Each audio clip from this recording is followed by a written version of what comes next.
대림절은 세 가지의 의미가 있다라고 말씀을 드렸습니다. 첫 번째는 2000년 전에 이 땅에 오신 예수님, 성탄의 의미죠. 과거. 그리고 두 번째는 지금도 우리와 함께 하시는 예수님, 현재의 의미고, 세 번째, 다시 오실 예수님, 미래에 대한 의미입니다. 지난주에는 2000년 전에 예수님께서 우리 죄를 대속하기 위한 대속 제물이 되시기 위해서 이 세상에 오셨음을 말씀드렸습니다.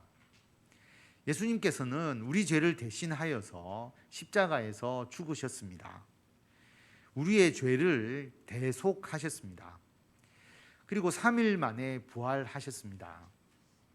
우리에게 죽음이 끝이 아님을 예수님께서 실제의 삶을 통해서 보여주셨습니다.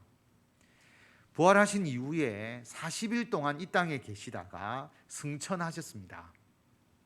예수님께서 승천하시면서 하신 말씀이 오늘 말씀입니다. 마태복음 28장 18절에 보면 예수님께서 나와 말씀하시기를 하늘과 땅의 모든 권세를 내게 주셨으니 그러므로 너희는 가서 모든 민족을 제자로 삼아 아버지와 아들과 성령의 이름으로 세례를 베풀고 내가 너희에게 분부한 모든 것을 가르쳐 지키게 하라. 볼지어다 내가 세상 끝날까지 너희와 항상 함께 있으리라 하시니라.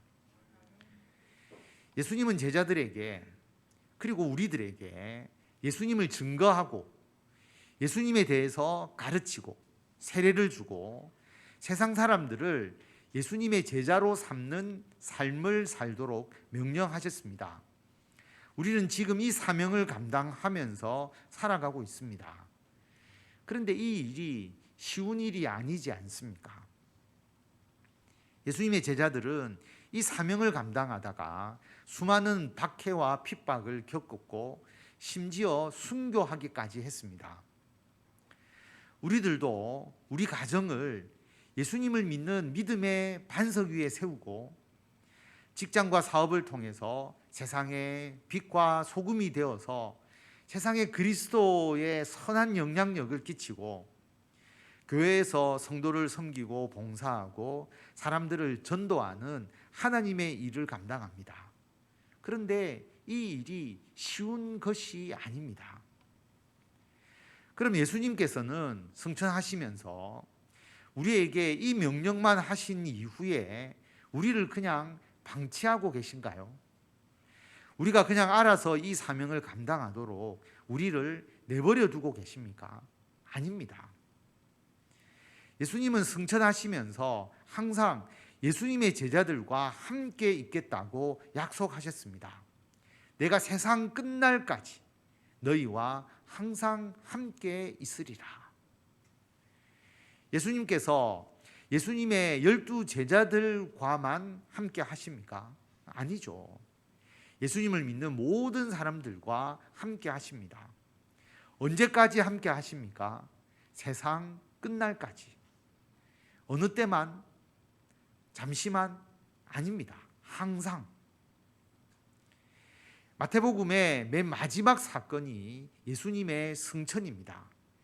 예수님께서 승천하시면서 제자들과 항상 함께 하시겠다고 말씀하셨습니다. 그런데 예수님의 탄생 사건은 마태복음의 맨 처음 나오는데 마태복음이 시작되는 예수님의 탄생 사건에서도 하나님께서 함께 하신다는 말씀이 나옵니다. 그 말씀의 배경을 살펴보겠습니다. 요셉과 마리아가 약혼을 합니다. 그런데 약혼녀 마리아가 잉태를 했습니다. 요셉이 얼마나 황당하고 큰 충격을 받았겠습니까? 약혼녀가 임신을 했으니 부정한 여인이다라고 생각을 했지만 약혼자 남편 요셉은 마리아를 생각해서 마리아가 임신한 부정한 여인이라는 것을 소문내지 않고 보통은 돌로 쳐서 죽여야 되는 그 정도로 심각한 사건이었지만 소문내지 않고 조용하게 결혼을 파기하려는 선에서 이 일을 마무리하려고 했습니다. 그런데 천사가 요셉의 꿈에 나타나서 마리아가 잉태된 것은 성령으로 잉태된 것이다, 그렇게 말합니다. 그리고 천사가 요셉에게 이렇게 말하죠. 아들을 낳을 것인데 이름을 예수라 하라. 이는 그가 자기 백성을 그의 죄에서 구원할 자이심이라. 아들을 낳을 거다. 그리고 이름까지 예수라는 이름으로 짓도록 그렇게 이야기해 줍니다. 그리고 그 예수의 의미는 자기 백성을 그들의 죄에서 구원할 자다, 그 의미를 가지고 있다라고 그렇게 설명을 해줍니다. 예수님께서 성령으로 잉태되셔서 이 세상에 오신 사건이 무엇을 의미하느냐? 바로 임마누엘입니다. 이 모든 일이 된 것은 주께서 선지자로 하신 말씀을 이루려 하심이니, 이 모든 일이라는 것은 예수님께서 성령으로 잉태되어 예수님께서 탄생하는 일을 말합니다. 선지자로 하신 말씀, 어떤 선지자냐 하면 이사야 선지자에게 하신 말씀. 무슨 말씀이냐? 23절에 나오는데, 보라, 처녀가 잉태하여 아들을 낳을 것이요 그의 이름은 임마누엘이라 하리라 하셨으니, 이를 번역한즉 하나님이 우리와 함께 계시다 함이라. 임마누엘이라고 하는 뜻은 함께라는 뜻의 히브리어 임, 그리고 우리와라는 뜻을 가지고 있는 마누, 그리고 하나님이라는 뜻을 가진 엘, 이것이 결합되어 있다라고 생각하시면 됩니다. 그래서 하나님이 우리와 함께, 임마누엘, 임마누엘, 그런 뜻이거든요. 하나님이 우리와 함께. 예수님의 탄생이 왜 임마누엘, 하나님이 우리와 함께 계시는 것을 의미할까요? 성도 여러분, 우리는 하나님께서 이 세상을 만드신 분이라는 것을 알고 믿고 있습니다. 어떤 물건이 있으면 반드시 만든 분이 있습니다. 이 교회 앞에 이 강대상이 있지 않습니까? 이 강대상이 저절로 생긴 것이 아니죠. 만든 사람이 있습니다. 그런데 이 강대상을 누가 만들었는지는 우리가 모릅니다. 누가 만들었는지 모르지만 저절로 생긴 것은 아니고 분명히 만든 회사가 있고 만든 사람이 있습니다.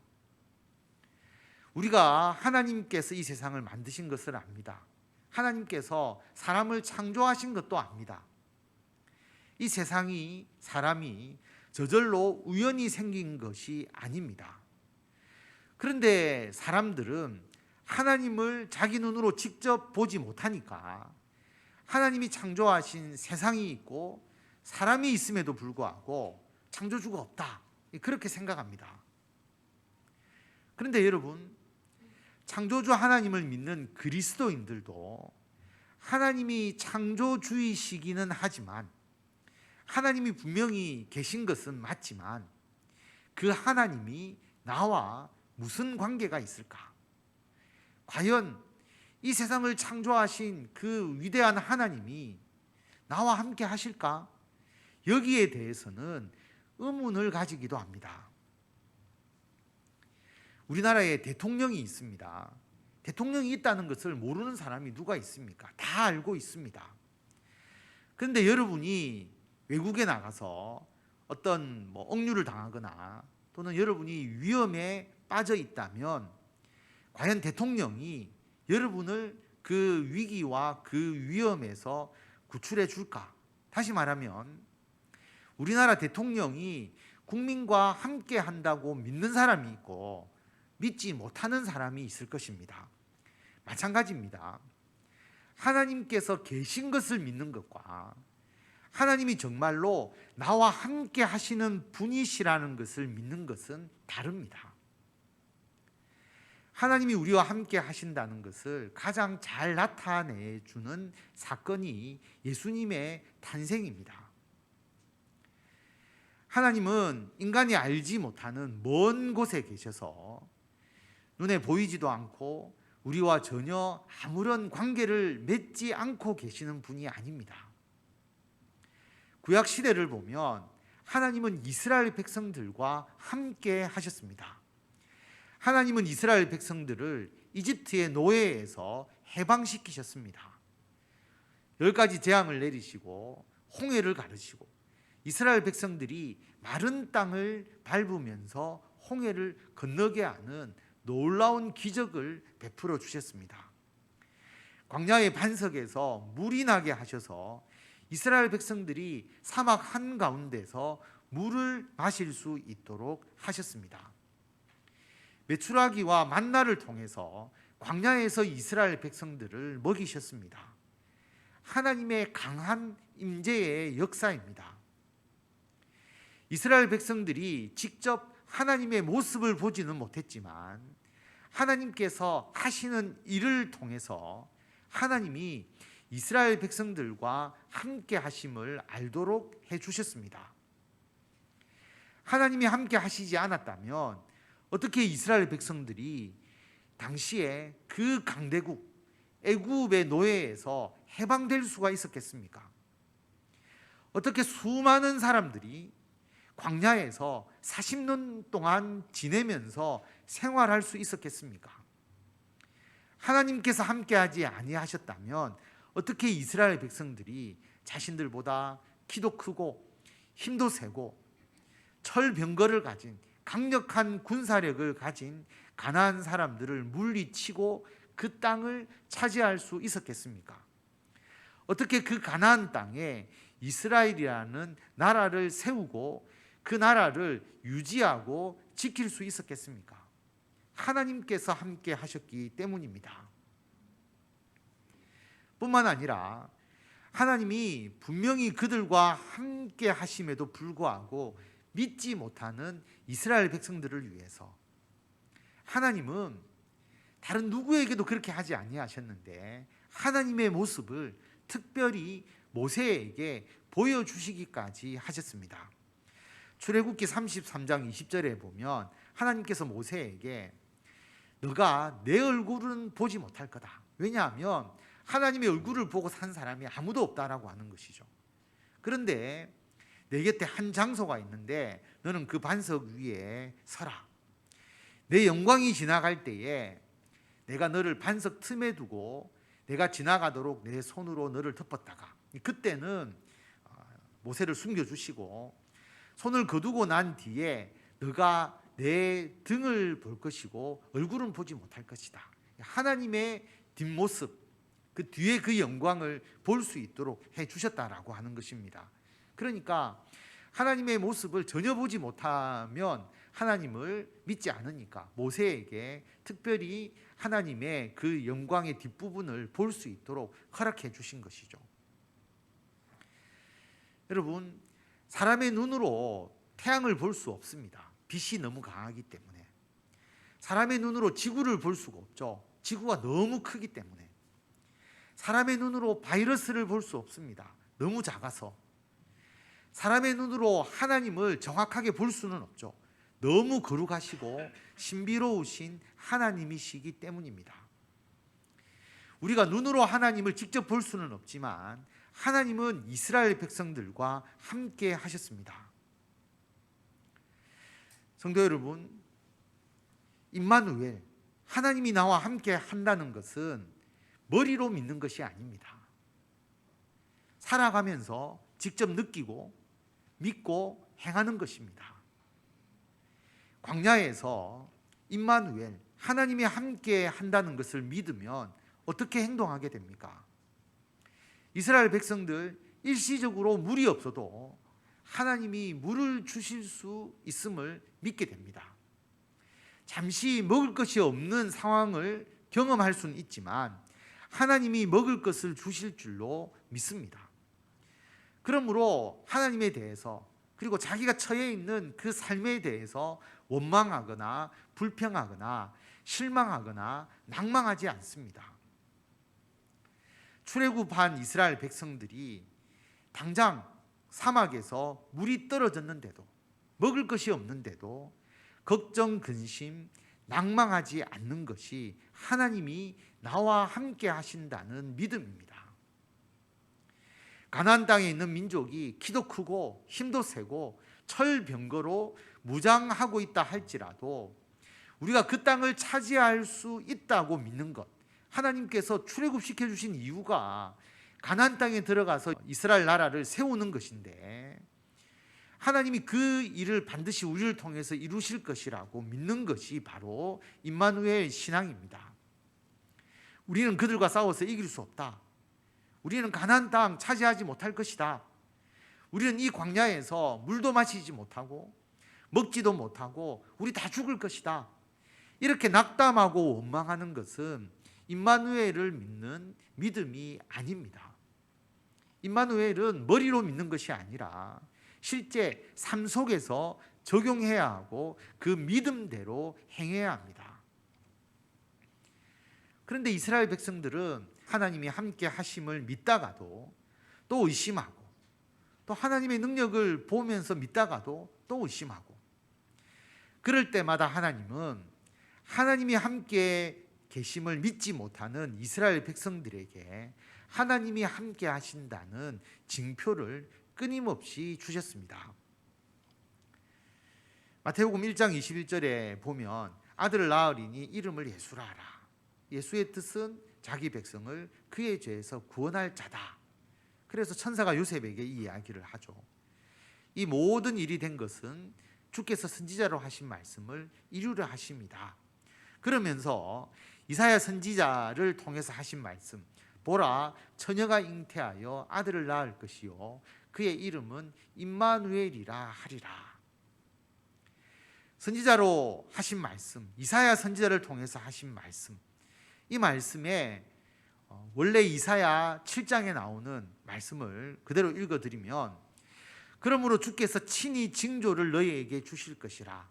보라 처녀가 잉태하여 아들을 낳을 것이요 그의 이름을 임마누엘이라 하리라. 이 말씀을 이사야 선지자에게 주셨고, 마태복음에서 이 구절을 인용을 한 것이죠. 천사가 이 구절을 통해서 예수님의 탄생에 대한 예언의 말씀을 인용을 했습니다. 그런데 이 이사야 7장이 있었던 이 사건의 배경과 역사가 있습니다. 이때 무슨 사건이 있었느냐 하면, 이스라엘이 남유다와 북이스라엘로 나누어져 있을 때입니다. 남유다의 왕은 아하스 왕입니다. 북이스라엘과 아람은 지금으로 말하면 시리아라고 생각하시면 됩니다. 북이스라엘과 아람이 동맹을 맺어서 남유다를 침략하려고 하는 겁니다. 아람은 굉장히 큰 강대국이거든요, 당시에. 그리고 북이스라엘은 이스라엘 12지파 중에서 10개 지파가 모여있는 그런 나라이지 않습니까? 남유다보다 북이스라엘이 훨씬 더 강대국입니다. 더 강하죠. 북이스라엘과 아람이 각각 쳐들어와도 남유다가 싸워서 이길 수 없어서 위태한 그런 상황인데, 북이스라엘과 아람이 동맹을 맺어서 유다를 쳐들어옵니다. 온 유다가 발칵 뒤집혔습니다. 나라가 완전히 멸망할 위기입니다. 그래서 아하스 왕은 이 위기를 벗어나기 위해서 강대국인 아수르에게 도움을 구합니다. 여러분, 유다는 하나님을 믿는 나라이지 않습니까? 그리고 다윗 왕의 정통성을 가지고 있는 나라이죠. 자신들은 하나님의 선택받은 백성이라고 믿는 사람들입니다. 그러면 당연히 하나님께서 자신들을 지켜주실 것이라고 생각해야 하지 않겠습니까? 하나님이 자신들과 함께 하심을 믿어야 합니다. 그런데 유다는 하나님을 믿지 않고 이방 나라 아수르에게 도움을 청합니다. 하나님께서 기뻐하시는 일이 아니었습니다. 유다가 아수르에게 도움을 청하면 하나님이 우리와 함께 계신다는 믿음이 있는 것이 아닙니다. 앗수르가 우리와 함께 한다는 믿음이 되어버리죠. 하나님이 우리를 도와주실 것이라고 믿는 게 아니라 앗수르가 우리를 도와준다는 믿음입니다. 임마누엘을 못 믿는 것입니다. 여러분, 이방 나라 앗수르가 공짜로 아무 대가 없이 유다를 도와주겠습니까? 조공을 바쳐야 되는 거죠. 그럼 유다 백성들은 먹지도 못하고 쓰지도 못하고 식량과 물자를 앗수르에 바쳐야 합니다. 백성들 피눈물이 나게 됩니다. 앗수르의 도움을 받으면 앞으로 앗수르의 말을 들어야 되지 않습니까? 그러면 앗수르가 섬기는 우상을 유다 백성들도 따라서 섬기게 되는 겁니다. 그리고 언제까지 정말 앗수르가 정말 그 유다를 도와주겠습니까? 앗수르가 절대로 믿을 만한 나라가 아니죠. 끝까지 유다에게 잘해줄까요? 그런데 앗수르가 우리와 함께 할 것이다. 천만의 말씀입니다. 그래서 하나님께서는 이사야 선지자를 통해서 하나님께서 유다와 함께 하시기 때문에 너희들 앗수르를 의지하지 마라. 이 사건에서 앗수르에게 도움을 청하지 말라라고 분명히 말씀을 하셨습니다. 그래서 선지자 이사야가 아하스 왕을 책망하면서 앗수르를 의지하지 마십시오. 하나님께서 친히 아하스 왕과 남유다 백성에게 내가 너희와 함께 할 것이다. 임마누엘을 약속하셨습니다. 라고 선포하셨습니다. 그리고 그 임마누엘을 증명하기 위해서 징조를 주실 것이라고 말씀하셨습니다. 무슨 징조를 주실까요? 하나님께서 이사야 선지자를 통해서 아람과 북이스라엘은 강대국이 아니라 힘 있는 나라가 아니라 연기가 나는 두 부직갱이 그루터기에 불과하다.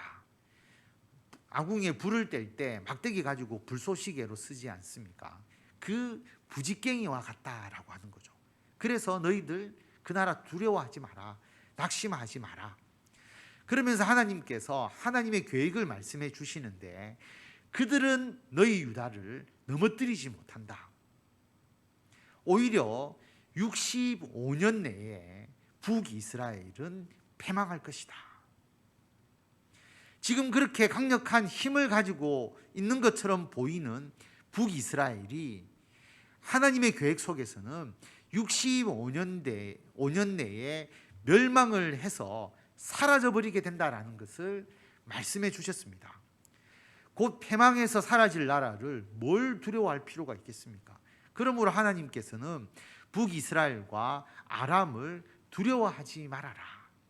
앗수르를 의지하지 말아라고 분명히 말씀하셨습니다. 이 말씀도 믿지 못하니까 하나님께서 내가 이 예언과 이 계획을 이루실 것에 대한 징조, 증표를 하나님께서 유다 백성들에게 주셨습니다. 그래서 그 징조를 너희에게 주실 것이다. 이사야 선지자가 아하스 왕에게 이야기를 하는 것이죠. 처녀가 잉태하여 아들을 낳을 것인데 그 이름을 임마누엘이라 하리라. 구약 성경이 쓰여진 히브리어에서 이 처녀라고 하는 뜻은 꼭 결혼하지 않은 처녀를 의미하는 것이 아니고요. 젊은 여자를 의미하는 말입니다. 그래서 결혼하지 않은 사람일 수도 있고 결혼한 사람일 수도 있습니다. 이사야의 예언에서는 처녀가 중요한 것이 아니라 이 아이가 중요합니다. 처녀가 잉태하여 낳는 이 임마누엘이라고 이름하는 아들이 중요합니다. 그래서 이 임마누엘이라는 아들이 태어나는데 이 아이가 악을 버리며 선을 택할 줄 알기 전에, 이 말은 임마누엘이라는 아이가 태어나서 사리분별을 할 수 있는 나이, 우리나라 나이로 한 서너 살 정도 되면 사리분별을 할 수 있을까요? 그러면 그렇게 되었을 쯤에 그 말입니다. 그때가 되면 네가 미워하는 두 왕, 북이스라엘과 아람의 두 왕의 땅이 황폐하게 될 것이다. 다시 말하면 임마누엘이라는 아이가 태어나게 될 것인데 그 아이가 태어나는 것이 하나님께서 너희들이 그렇게 두려워하는 북이스라엘과 아람의 위협에서 유다를 하나님이 지켜주신다는 징표가 된다라고 하는 겁니다. 그 아이가 자라나서 사리분별을 하는 서너 살 또는 너다섯 살 되었을 때에 북이스라엘이 아수르의 침공을 받아서 그 땅이 황폐하게 될 것이다. 아람과 북이스라엘의 땅이 아수르의 침략으로 황폐하게 될 것이다. 아수르에 의해서 오히려 북이스라엘과 아람이 황폐하게 되고 65년 내에 북이스라엘은 멸망할 것이다. 그러나 유다는 하나님께서 지켜주신다. 하나님이 함께 하신다. 임마누엘. 여러분, 나라의 흥망성쇠, 유다의 모든 운명은 하나님이 결정하셨습니다. 강대국이 결정하는 것이 아닙니다. 그러므로 하나님께서 함께 하신다는 것을 깨닫는 것이 얼마나 중요한 일인지 모릅니다. 하나님께서 유다를 지켜주신다는 증거, 증표, 임마누엘이라는 아들이 태어나게 될 것이다. 그리고 그 아이가 서너 살, 너다섯 살 되었을 때에 아수르가 북이스라엘을 치게 될 것이고 북이스라엘이 황폐하게 될 것이다. 65년 내에 북이스라엘은 나라가 사라지게 된다. 그것을 확신시켜 주신 것이죠. 그런데 이토록 징조를 주시고 하나님의 함께 하심을 확신시켜 주셨음에도 불구하고 아하스 왕과 유다 백성들은 하나님을 의지하지 않았습니다. 결국 아수르를 의지해서 지원 요청을 했죠. 결정적인 위기의 순간에 하나님은 멀리 보이고 눈에 보이는 대국 아수르의 군사력을 더 의지하고 싶었던 것입니다. 여러분, 아수르가 어떻게 유다를 진정으로 도와주겠습니까? 고양이에게 생선을 맡기는 것과 같습니다. 결국 유다는 자기가 의지했던 아수르에 오히려 침략을 받아서 나중에 심각한 고통을 겪습니다. 그리고 그 다음에 바벨론에 의해서 유다도 멸망을 당하게 되죠. 여러분, 평소에 하나님을 믿는 것은 어렵지 않습니다. 사람의 도움도 필요 없고 하나님의 도움도 필요 없는 평범한 일상생활 가운데서는 임마누엘의 신앙이 있는지 없는지도 잘 모를 수 있습니다. 그러나 위기의 상황, 어려움이 있을 때 결정적인 그 순간에 하나님을 의지하고 선택하는 것이 필요합니다. 그게 임마누엘 신앙입니다. 임마누엘 신앙은 어떤 순간에도 어떤 상황에도 하나님께서 우리와 함께 하셔서 우리의 삶을 하나님께서 이끌어 가심을 믿고 나아가는 것입니다. 세상의 그 어떤 힘과 권력이 하나님을 대적할 수 있겠습니까? 하나님이 우리와 함께 하시는데 누가 우리를 이길 수 있겠습니까? 그 누구도 우리를 무릎 꿇게 할 수 없습니다. 그래서 이사야 8장 9절에 보면 너희 민족들아 함성을 질러 보아라. 그러나 끝내 패망하리라. 유다와 하나님께서 함께 하시는데 너희 민족들이 아무리 함성을 질러 보아도 너희들이 패망할 것이다. 너희 먼 나라 백성들아 들을지어다. 너희 허리를 동여 보아라. 그러나 너희들이 끝내 패망할 것이다. 너희의 허리에 띠를 띄어 보아라. 그러나 너희가 끝내 패망할 것이다. 너희는 함께 계획하라. 서로가 의논하고 동맹을 맺어서 연합해서 유다를 치려고 해봐라. 그러나 끝내 이루지 못할 것이다.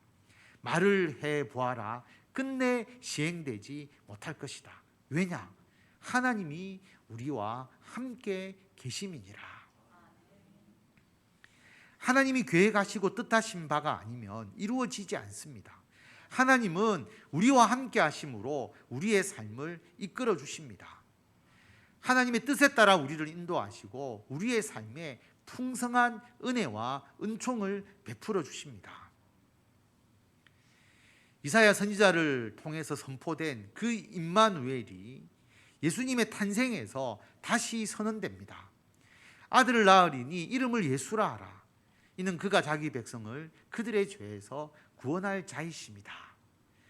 그러면서 예수님의 탄생 사건은 주께서 선지자 이사야로 하신 말씀을 이루려 하시는 것인데, 보라, 처녀가 잉태하여 아들을 낳을 것이요 그의 이름은 임마누엘이라 하리라 하셨으니 이를 번역한즉 하나님이 우리와 함께 계시다 함이라.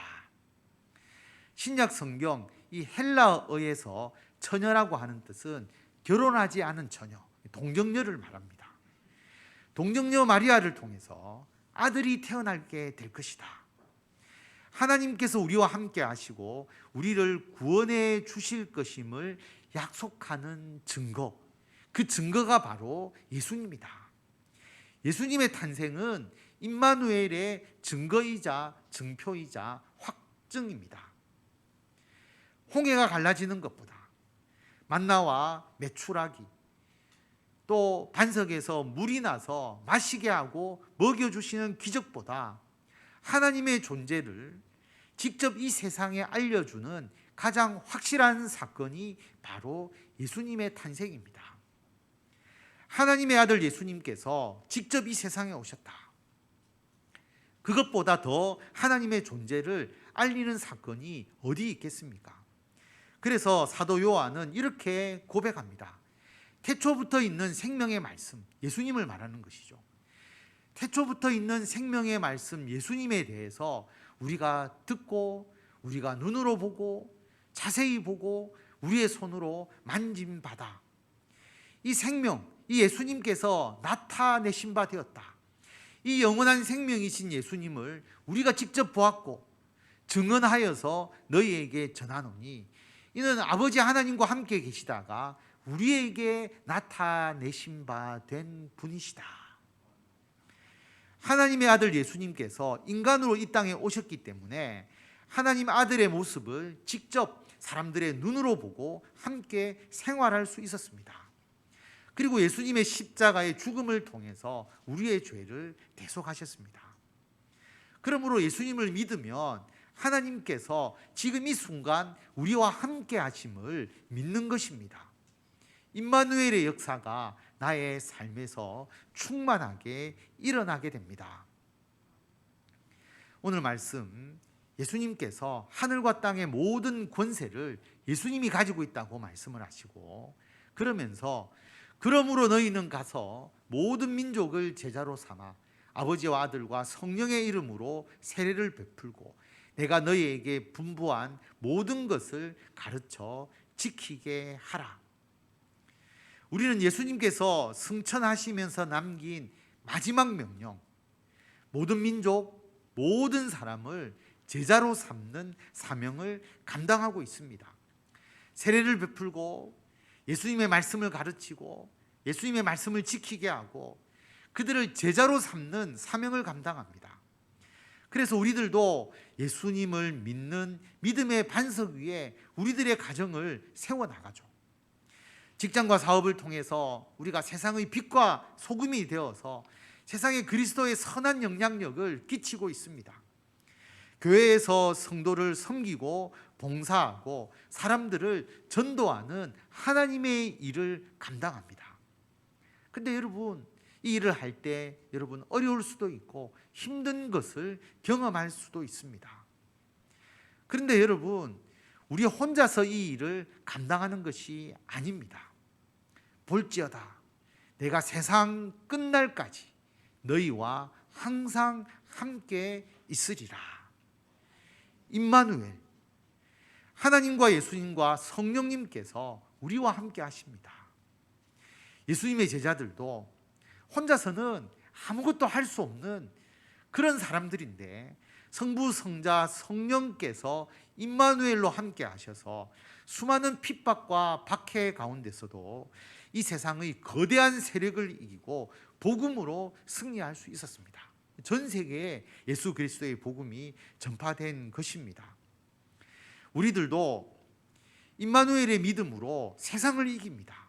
하나님이 우리와 함께 하심으로 우리는 가정과 직장과 교회에서 하나님의 일을 잘 감당할 수가 있습니다. 지금 여러분의 삶에서 일어나는 모든 일에 대해서 어떤 걱정이나 근심이나 낭망이나 실망하지를 않기를 바랍니다. 임마누엘 성부성자 성령께서 저와 여러분과 함께 하십니다. 임마누엘의 믿음으로 어떤 어려움 가운데서도 가정과 직장과 교회를 통해서 모든 사람을 예수님의 제자로 삼는 하나님의 일을 잘 감당하시는 성도 여러분이 되시기를 바랍니다.